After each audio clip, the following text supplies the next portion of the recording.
और आप लोगों का मेरे चैनल पे बहुत बहुत स्वागत है। आई होप कि आप लोग घर पे स्वस्थ होंगे, मस्त होंगे और आप लोगों की पढ़ाई भी अच्छे से चल रही होगी। तो आज स्टूडेंट्स हम लोग पढ़ेंगे ज्योग्राफी का chapter number 2, that is globe, latitudes and longitudes. पिछले वीडियो में हम लोगों ने चैप्टर नंबर 1 पढ़ा था, that is the earth in the solar system.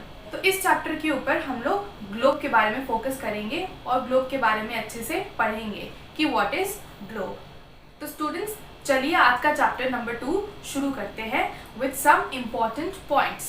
जैसे कि आप लोगों को मैं पहले इम्पॉर्टेंट पॉइंट्स बता देती हूँ और फिर उसको हम लोग ब्रीफली पढ़ते हैं। तो आइए देखते हैं इसमें कितने और कौन कौन से इम्पॉर्टेंट पॉइंट्स हम लोग पढ़ने वाले हैं। तो let's start. Point number 1 is globe. What is globe? Then axis, then equator. What is equator? Latitudes, parallel of latitudes, heat zones of the earth. ये सिंगल पॉइंट है और ये हमारे मेन हेडिंग्स है जिनके अंडर भी कुछ सब हेडिंग्स आएंगे। जैसे कि parallel of latitudes. What is parallel of latitudes? कितने प्रकार के हैं, है ना? तो parallel of latitudes are of 4 types. इसमें हम लोग 4 टाइप्स के पैरेलल ऑफ लैटिट्यूड्स पढ़ने वाले हैं, ठीक है? Then heat zone of the earth. Different types of zones are there, heat zones of the earth, and there are 3 types of heat zones of the earth. तो then longitudes आता है। Latitudes and longitudes are very important topic. Then prime meridian. What is prime meridian?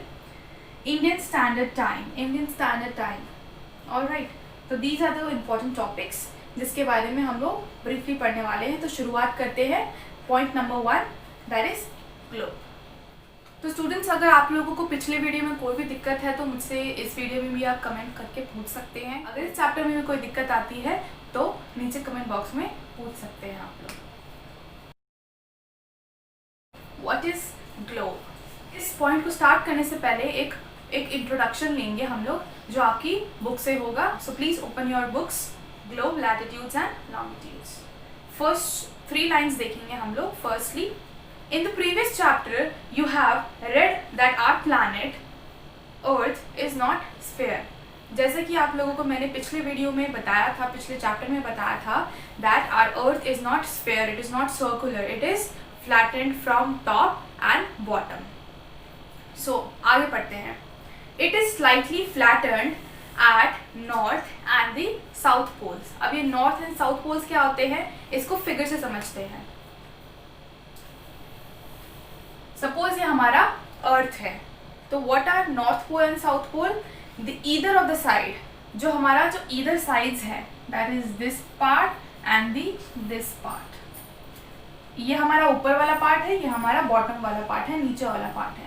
ऊपर वाला है north pole and the bottom is south pole. आप लोग समझ गए होंगे कि what is now north pole and south pole.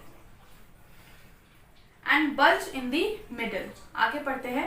And bulge in the middle. Now what is bulge in the middle?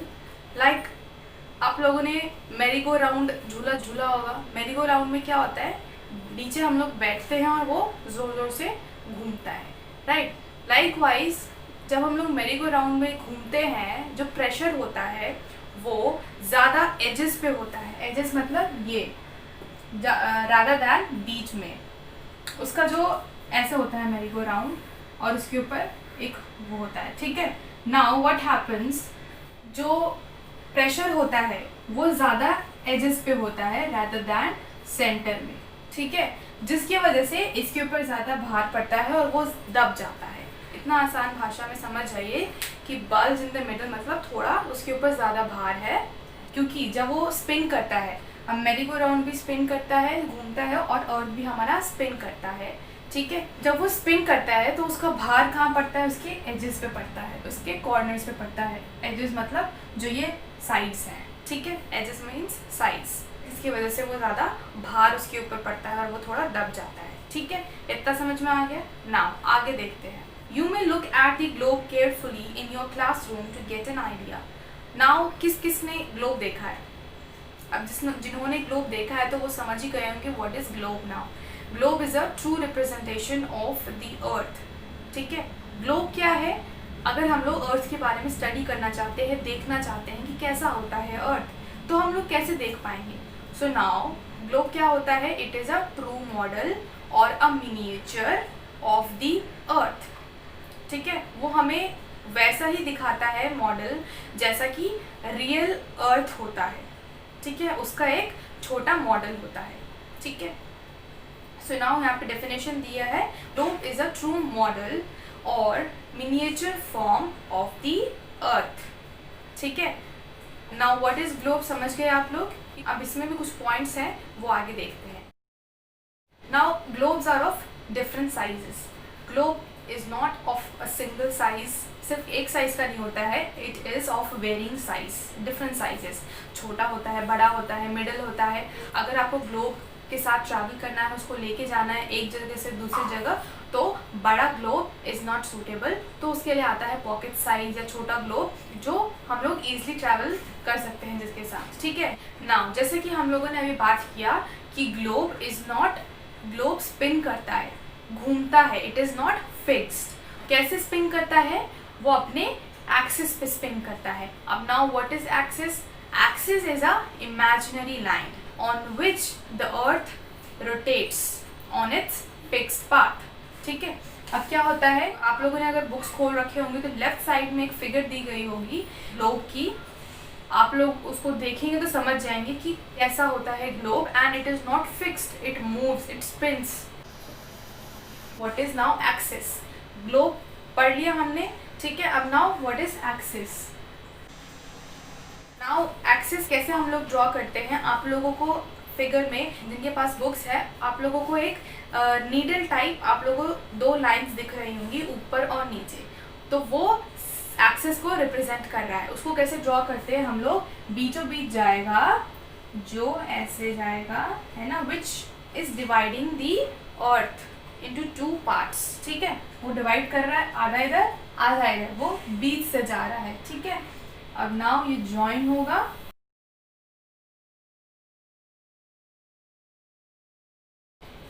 Now ये हमारा ग्लोब बन गया। अब इससे समझते हैं what is now axis and कैसे रोटेट करता है वो, कैसे हमारा ग्लोब या अर्थ रियल मायने में स्पिन करता है या रोटेट करता है। ठीक है, अब now this is our globe, main earth. ठीक है, ये जो नीडल टाइप आप लोगों को ये दिख रहा है, दो line which is jointly, joint है अंदर से, which is called axis, and it is never straight, straight नहीं होता है, ये हमेशा टिल्टेड होता है, ये हमेशा टेढ़ा होता है। अब बुक में आप लोगों की एक डेफिनेशन दी गई है, उसको पढ़ते हैं। हम लोग पढ़ रहे हैं 4th paragraph, now first line से पढ़ रहे हैं। ठीक है, you will notice that a needle is fixed through the globe in a tilted manner. Needle किसको कहा गया है? ये जो दो लाइंस दिख रही हैं, which is joint from inside, it is needle like which is in a tilted manner. क्या कहा है? इन अ टिल्टेड मैनर। टिल्टेड मैनर मतलब टेढ़ा है, सीधा नहीं है, तो ये कैसा है? टेढ़ा है। ठीक है, विच इज कॉल्ड एक्सिस। इसको क्या बोलते हैं? एक्सिस। Very simple. ठीक है, हमारा ग्लोब जो है, हमारा अर्थ है, वो दो टाइप की मूवमेंट करता है। एक तो अपने एक्सिस पे रोटेट करता है। ठीक है, like I am the earth, मुझे सपोज कर लीजिए मैं अर्थ हूँ और मैं अपने एक ही जगह पे खड़ी हूँ। अब नाउ एक्सिस के ऊपर कैसे रोटेट करूंगी? अपने जगह पे घूम रही हूँ। Right now I am rotating. ठीक है, right now earth is rotating, इसको रोटेट कहा गया है। ठीक है, अब सेकेंड मूवमेंट कैसा हो गया? उसको बोलते हैं रेवोल्यूशन। सपोज ये सन है। ठीक है, now this is the path of the earth. ठीक है, अब अर्थ क्या करता है? इसके चारों तरफ मूव करता है, which is not fix. Earth fix नहीं है, वो अपने अर्थ का जो इसका पाथ है, इस पाथ को क्या बोलते हैं? ऑर्बिट। क्या बोलते हैं? ऑर्बिट। ये हम लोगों ने पिछले चैप्टर में भी पढ़ा था, एक्सिस नहीं पढ़ा था। ठीक है, अब हम लोग जान गए हैं अर्थ का दो पाथ हो गया, एक ऑर्बिट और एक एक्सिस। एक्सिस के ऊपर वो रोटेट करता है और ऑर्बिट के ऊपर वो रेवोल्यूशन करता है, रिवॉल्व करता है या रिवोल्यूशन करता है। ठीक है,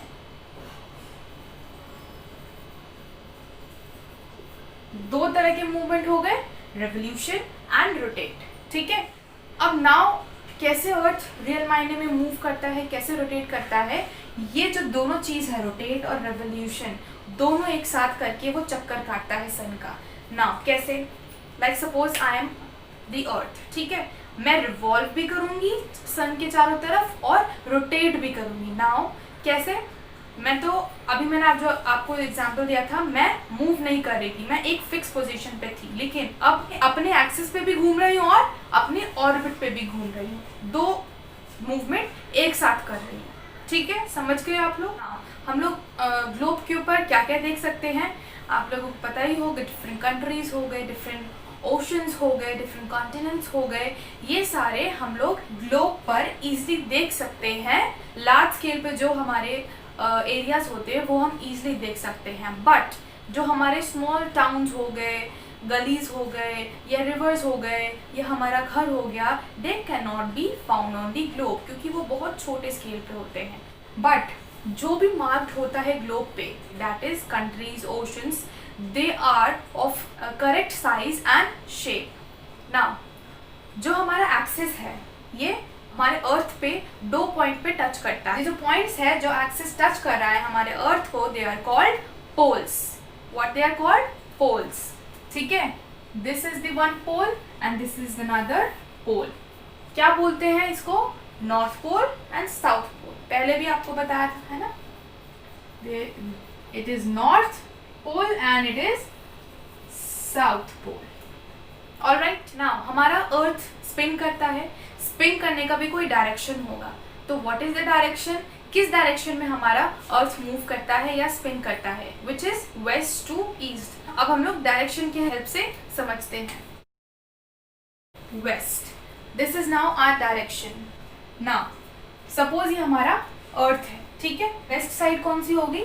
ये वेस्ट हो गई और ये ईस्ट हो गई। पहले वो अंदर की तरफ ऐसे घूम के आएगा एंड देन ऐसे घूमेगा। Alright, very important thing that अभी मैंने आपको एक्सिस समझाते हुए भी बताया था, दैट ये जो एक्सिस है वो एक इमेजिनरी लाइन है जिसके अराउंड वो रोटेट करता है। सिर्फ हमारे सहयोग के लिए बनाया गया है, जिसकी वजह से हम लोग इजीली जान सके, इजीली समझ सके, इजीली स्टडी कर सके। अभी तक हम लोगों ने दो पॉइंट्स में ग्लोब एंड एक्सिस एक साथ पढ़ा है, दो पॉइंट्स हो गए। अब इसमें हम लोगों ने अभी तक क्या क्या पढ़ा है एक बार रिवाइज कर लेते हैं, उसको नोट डाउन कर लेते हैं, ठीक है। नेक्स्ट पॉइंट क्या हो गया हमारा? ग्लोब का डेफिनेशन। ग्लोब, नेक्स्ट पॉइंट,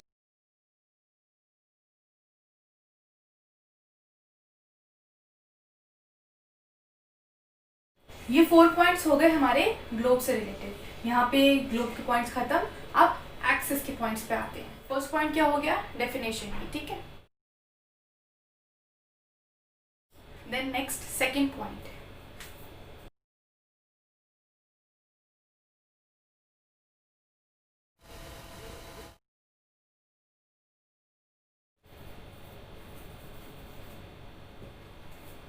ठीक है। The real earth has no such needle. वो जो नीडल ग्लोब पे दिखाया गया है वो हमारे अर्थ में, रियल अर्थ पे नहीं है। ऑलराइट, यहाँ पे हमारे दो पॉइंट्स, दो टॉपिक्स यहीं पे एंड होते हैं। आप लोग इसे रिवाइज अच्छे से कर लें और इसे नोट डाउन कर लें। Third point, equator. Now equator is also like axis, it is also an imaginary line. Equator भी एक इमेजिनरी लाइन है which cuts the earth or divides the earth into two equal halves। मतलब जो equator है वो हमारे earth को, वो हमारे पृथ्वी को दो समान भाग में बांटता है, ठीक है। कैसे? हम लोग फिगर के हेल्प से देखते हैं। ये है हमारा अर्थ। अब नाउ कहाँ पे इक्वेटर हमारा सिचुएटेड होता है? हम जब भी एक इमेजिनरी लाइन बनाते हैं हमेशा डॉटेड फॉर्म में बनाते हैं। कैसे? एक लाइन खींचा और इसको ऐसे बीच में से इरेज कर दिया, which is very easy to do, ठीक है। अब ये दो इक्वल हाफ कौन से हो गए? इनको नाम भी दिया जाता है।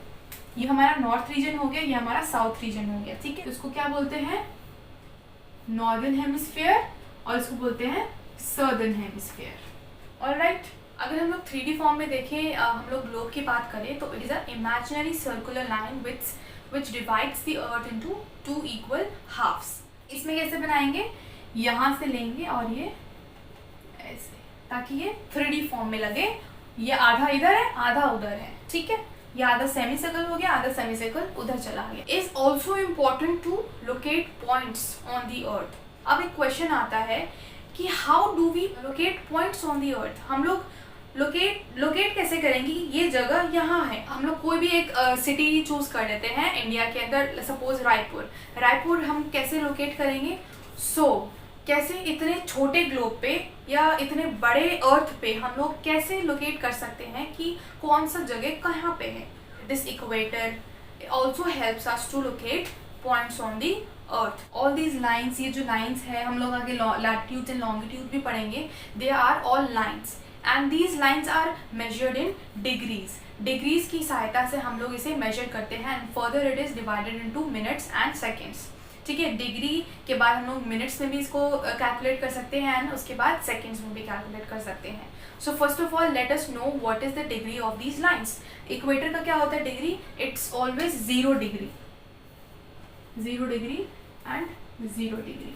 Equator represents the 0 degree of the latitude. Equator represents the 0 degree of the latitudes. Now what is latitude? Latitudes are horizontal to the earth surface and longitudes are vertical to the earth surface. मतलब ये हो गया latitude हमारा, और longitude कैसा होगा, ये यहाँ से शुरू होगा, ऐसे longitudes। इक्वेटर को आगे और जानने से पहले हम लोग जान लेते हैं इसके आगे भी और लाइंस होंगे। इक्वेटर खाली एक अकेला लाइन नहीं है, अकेला सर्कुलर लाइन नहीं है, ठीक है। इसके आगे और भी सर्कुलर लाइंस होंगे, ऊपर और इसके नीचे। All these are parallel. अब what is parallel line? Parallel line means the 2 lines which never meets.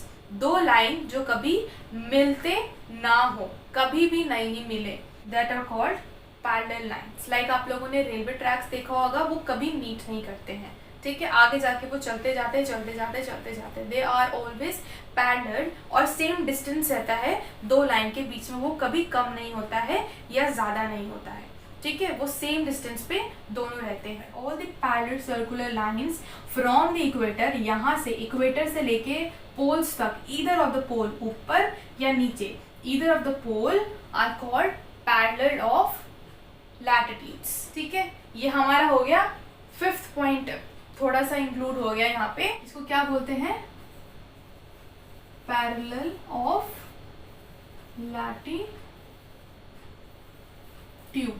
All the latitudes, all these circular lines are being measured, चाहे longitude हो, चाहे latitude हो, चाहे equator हो, all these are measured in degrees. तो these all lines have such a degree, ठीक है। सबके एक अपने डिफाइंड डिग्रीज हैं, लाइक इक्वेटर की 0 डिग्री हो गए, ये आगे ऐसे बढ़ते जाएंगे। हम लोग देखते हैं कि बाकी लाइंस के कौन कौन से डिग्री में। ये हमारा हो गया इक्वेटर विच इज 0 डिग्री, ठीक है। ये हो गया हमारा 20 degree north, 40 degree north, 60 degree north, 80 degree north. ये हो गया हमारा 80 डिग्री नॉर्थ। ये लास्ट लैटिट्यूड है, ठीक है। अब ये नॉर्थ क्यों हमने एन क्यों लिखा, बिकॉज ये नॉर्दर्न रीजन है, नॉर्दर्न हेमिस्फीयर कहलाता है, ये नॉर्दर्न हेमिस्फीयर है, इसलिए हम लोग एन ले रहे हैं। 20 डिग्री नॉर्थ, ठीक है। ये हमारा सदर्न रीजन है, तो यहाँ पे कैसे लिखेंगे, same 20 degree south, 40 degree south, then 60 degree south, ठीक है। आप लोग ये डिग्रीज को यहाँ भी लिख सकते हैं लाइन के इधर, 20 degree N, 40 degree north, 60 degree north, 80 degree north. सारे डिग्रीज हम लोग समझ गए हैं। अब आते हैं इक्वेटर पे फिर से, ठीक है। हम लोग अब डिस्टेंस के बारे में पढ़ेंगे कि इक्वेटर, ये जो इक्वेटर है यहाँ से लेके अगर हम लोग पोल तक इसकी डिस्टेंस के बारे में बात करें तो क्या है इसकी distance, that is 1/4 of the circle round the earth. 1/4 of the 360 degree is 90 degree. कैसे, क्या हो गया, यहाँ से इक्वेटर से लेके पोल्स तक, पोल से लेके इक्वेटर तक, मीन्स कि अगर हमारा ये अर्थ है इसको 4 पार्ट्स में डिवाइड करेंगे तो ये जो एक पार्ट है ये हमारा 1/4 कहलाएगा। कैसे निकाला हम लोगों ने 90 degree, 1/4 into 360 degree which is 90 degree. समझ गए, इतना याद रखना है कि 1/4 of a circle round the earth that is 90 degree. So poles पे क्या हो जाएगा हमारा ये 90 डिग्री नॉर्थ एंड यहाँ पे साउथ पे 90 डिग्री साउथ। अब एक बात है, इसको हम लोग जो इक्वेटर के नॉर्दर्न रीजन में है इसको नॉर्थ लैटिट्यूड्स कहते हैं, और इक्वेटर के जो साउथ के रीजन में है उसे साउथ सर्दर्न लैटिट्यूड्स भी कहा जाता है। अब फर्स्ट पॉइंट क्या हो जाएगा हमारा, डेफिनेशन।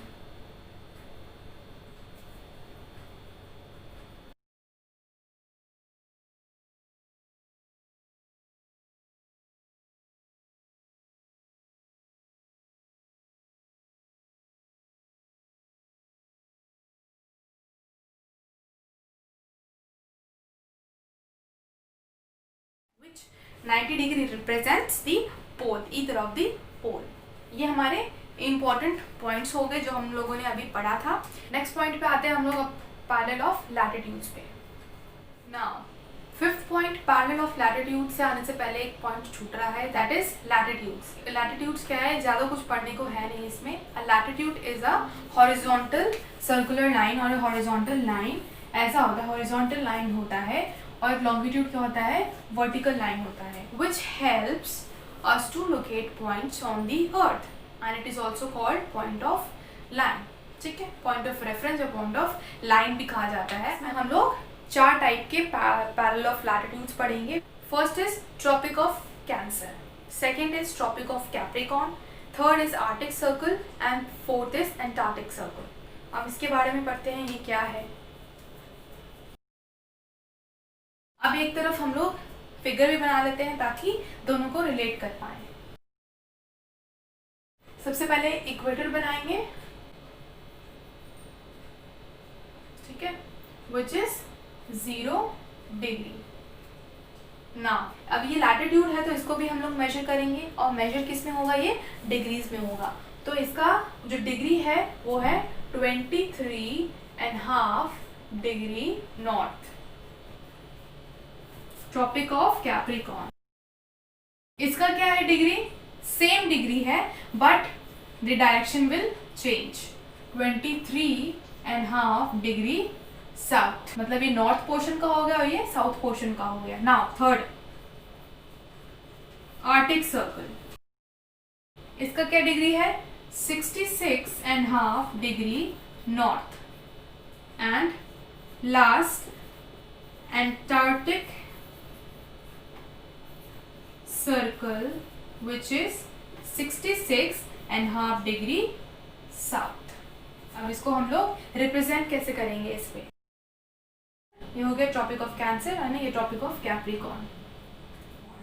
इसके डिग्रीज लिख लेंगे हम लोग, ठीक है, 23.5 डिग्री नॉर्थ, ये हो गया 23.5 डिग्री साउथ। अब बचा हमारा Arctic circle and Antarctic circle, ये दोनों ही पोल्स पे होते हैं, ठीक है। आर्टिक सर्कल कहाँ पे है, 66.5 डिग्री नॉर्थ, ये ऊपर होगा,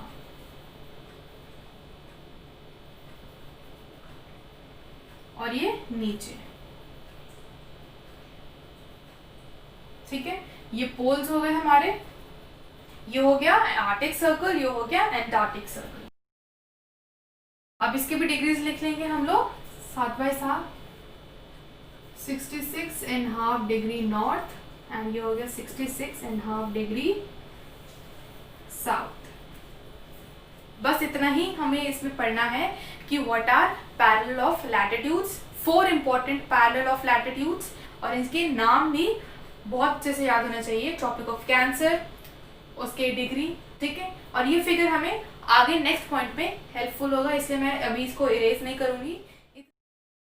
अब हीट जोन्स ऑफ द अर्थ में अर्थ को हम लोग डिफरेंट जोन्स में डिवाइड करेंगे। हीट जोन्स, कहाँ पे ज़्यादा गर्म होगा, कहाँ पे ज़्यादा ठंडा होगा, है ना। हीट से रिलेटेड हम लोग बात करेंगे। बेसिकली 3 पार्ट्स में डिवाइड किया गया है हमारे अर्थ को, ठीक है। फर्स्ट हम लोग पढ़ेंगे टॉरिड जोन। बुक से एक बार रीड कर लेते हैं हम लोग, ताकि आप लोगों को भी समझने में आसानी हो। Page number 12, heat zones of the earth. Now read first 2 lines of the paragraph. The midday sun is exactly overhead at least once a year on all latitudes in between the Tropic of Cancer and Tropic of Capricorn.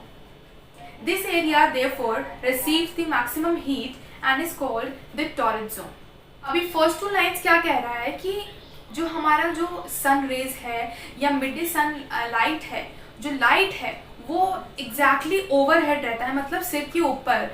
सिर के ऊपर means वो direct straight आता है, direct अर्थ पे पड़ता है। At least once a year, साल में एक बार जरूर पड़ता है हर एक लैटिट्यूड के ऊपर, ठीक है। कौन से लैटिट्यूड के ऊपर पड़ता है, यहाँ पे दिया गया आगे, latitudes in between tropic of cancer and tropic of Capricorn. अब कहाँ है ट्रॉपिक ऑफ कैंसर, इस पार्ट में। इसके ये जो लैटिट्यूड है ये हमारा ट्रॉपिक ऑफ कैंसर है, ठीक है। यहाँ से लेके और ट्रॉपिक ऑफ कैप्रिकॉर्न, ये हमारा ट्रॉपिक ऑफ कैप्रिकॉर्न है।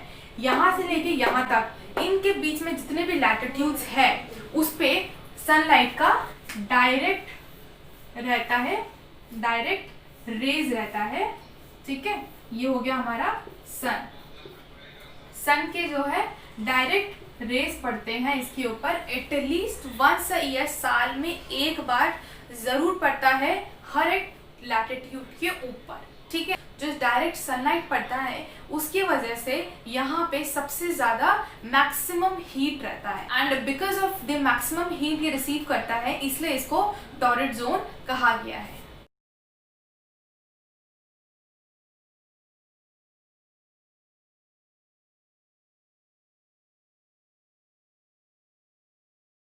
अब अगर बात करें कि डायरेक्ट रेस पड़ता है तो गर्मी क्यों ज़्यादा पहुंचती है, क्या इसके पीछे लॉजिक है, थोड़ा सा मैं आपको जानकारी के लिए बस दे रही हूँ। उतना इम्पोर्टेंट नहीं है ये चीज़, लेकिन जस्ट फॉर योर नॉलेज। अब सपोज कि ये हमारा अर्थ है और ये सन है, ठीक है। अब सन का जो रेस है, वो जो लाइट होता है वो स्ट्रेट पाथ में ट्रैवल करता है, ना कि जिगजैग वे में, ठीक है। सन का जो रेस है वो स्ट्रेट पाथ में ट्रैवल करेगा, ठीक है, यहाँ से लेके यहाँ तक। अब सपोज कि हम लोग कंपेयर करते हैं, सनलाइट यहाँ से ऐसे स्ट्रेट ट्रैवल कर रहा है, एंड एक होता है सनलाइट यहाँ से ऐसे ट्रैवल करेगा, ठीक है, यहाँ से पोल तक ट्रैवल कर रहा है, एंड यहाँ से ये ट्रॉपिक ऑफ कैंसर तक ट्रैवल कर रहा है। सबसे पहले किसको सनलाइट मिलेगी, ऑब्वियसली ट्रॉपिक ऑफ कैंसर को, क्योंकि रेज को, जो सनलाइट रेज है उसको ट्रॉपिक ऑफ कैंसर तक पहुंचने में कम टाइम लग रहा है, तो दैट्स वाई उसको हीट भी ज्यादा मिलेगी। Next is temperate zone. Now let's read first 2 lines of the paragraph. Second paragraph जो है हमारा, the midday sun never shines overhead on any latitude beyond the Tropic of Cancer and Tropic of Capricorn। मतलब direct sunlight नहीं पहुंचता है beyond इसके ऊपर, beyond the tropic of cancer and beyond the tropic of Capricorn. Tropic of Cancer के ऊपर जितने भी एरियाज है उनके ऊपर ऑब्वियसली दिख रहा है। अब सन यहाँ पे हमारा, सन तो मूव नहीं कर रहा, हम ही मूव कर रहे हैं। अब सन जो है उसके सन रेज अगर यहाँ पहुंच रहा है तो यहाँ पे तो स्ट्रेट पहुंच रहा है, बट अगर उसको यहाँ तक जाना है तो सनराइज को वो ज़्यादा डिस्टेंस ट्रैवल करने की जरूरत पड़ रहेगी, जिसकी वजह से वो कभी भी ओवरहेड नहीं रहेगा, मतलब डायरेक्ट नहीं रहेगा on any of the latitude above the tropic of cancer and tropic of capricorn. Next पढ़ते हैं आगे। The angle of the sun rays goes on decreasing towards the pole. अब जो angle of the sun rays है, angle बन रहा है अर्थ के साथ, यहाँ तो टोटल स्ट्रेट है, बट यहाँ पे जो है ये angle goes on decreasing, angle कम होते जा रही है, ठीक है। जो अर्थ के साथ एंगल बन रही है वो कम होते जा रही है, it goes on decreasing, and because of that उसको ज़्यादा डिस्टेंस ट्रैवल करने की ज़रूरत पड़ रही है। जितना हमारा एंगल डिक्रीज होते जाएगा उतना ही उसका डिस्टेंस बढ़ते जाएगा, and heat goes on decreasing. Because of the decreasing angle of the light ray, the sun rays, the heat in this zone is moderate heat है इस जोन में। इसके बाहर वाला ये जो पोर्शन है ये, और इसकी ये वाला पोर्शन जो है ये सारा मॉडरेट हीट वाला है, मॉडरेट हीट है, और यहाँ पे मैक्सिमम हीट है। ठीक है, अब इसके पॉइंट्स हम लोग लिख लेते हैं। First is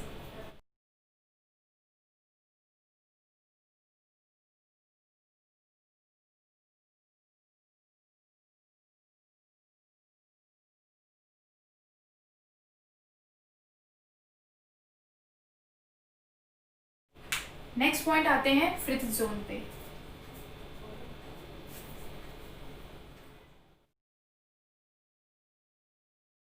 now what is frigid zone?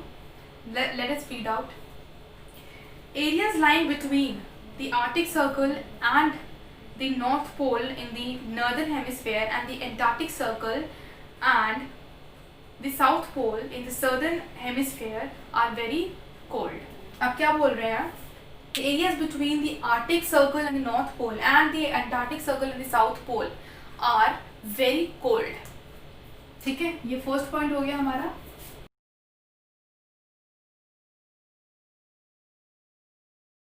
अब कोल्ड क्यों है? यहाँ पे जो सन रेज का एंगल है वो और ज्यादा डिक्रीज हो गया है। ठीक है, सन रेज है पहले तो यहाँ था, फिर यहाँ आया, और फिर और भी डिक्रीज हो गया। जो डिस्टेंस है वो इंक्रीज हो गया, जो एंगल है वो डिक्रीज हो गया, जिसकी वजह से हीट है वो स्कैटर्ड हो गए, सारे फैल गए और वहां तक हीट नहीं पहुंच पाया। आगे पढ़ते हैं। It is because here sun does not rise much above the horizon, therefore its rays are always slanting, उसके जो rays है always slanting है, कभी भी सीधा नहीं है, and provides less heat.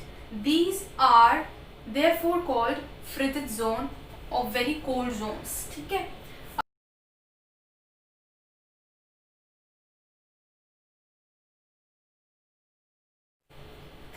एक क्लियर फिगर बनाते हैं इसका हम लोग।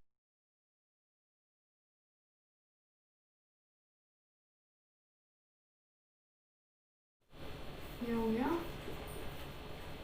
Frigid zone. तो फिगर से भी हम लोग समझ गए कि कौन कौन से जोन्स कहाँ पे है। तो यहाँ पे हमारा heat zone of the earth topic भी कंप्लीट होता है। आज का हम लोग ये वीडियो यहीं पे एंड करते हैं, यहीं पे समाप्त करते हैं।